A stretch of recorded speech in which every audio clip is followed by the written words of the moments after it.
How did a 1 billion square foot office building in New York become an apartment? The story goes that when Harry Macklowe, the prominent New York developer at the helm of Macklowe Properties, got into development in the 1960s, he acquired his first commercial loan from Irving Trust, then located at the intersection of Broadway and Wall Street. The Irving Trust headquarters occupied all 50 floors of a grandiose Art Deco skyscraper. Now the story has come full circle, as Macklowe Properties nears the conversion of that same building from a pillar of finance to a luxury condominium. The pandemic has changed how often we use offices. Companies all over the U.S. have been reducing their office footprints or shuttering offices altogether. And cities are now weighing whether to convert empty office buildings into housing. One Wall Street offers a timely model for this. And while that model may only apply to luxury living, it makes a solid case for adaptive reuse in a corner of Manhattan that is growing more residential every year, as more boardrooms become bedrooms. The question now remains to figure out how to transform these buildings into affordable housing that won't just serve the elite. We took this opportunity to make what we call a mini Rockefeller Center here, says Richard Dubrow, director of marketing at Macklowe Properties, while on a recent tour of the building.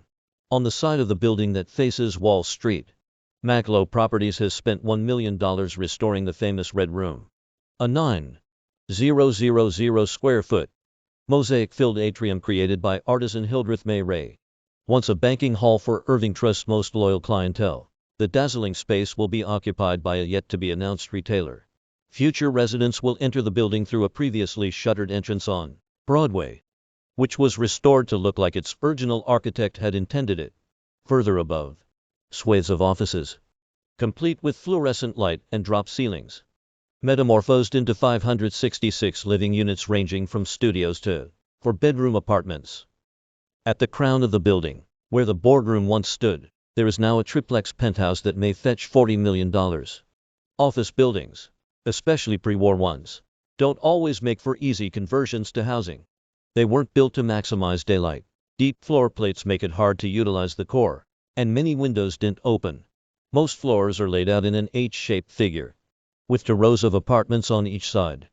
And the building core, which gets no daylight, has been given over to a series of storage rooms that can be found on virtually every floor. Perhaps the building's biggest perks are the natural setbacks, which have been turned into outdoor terraces.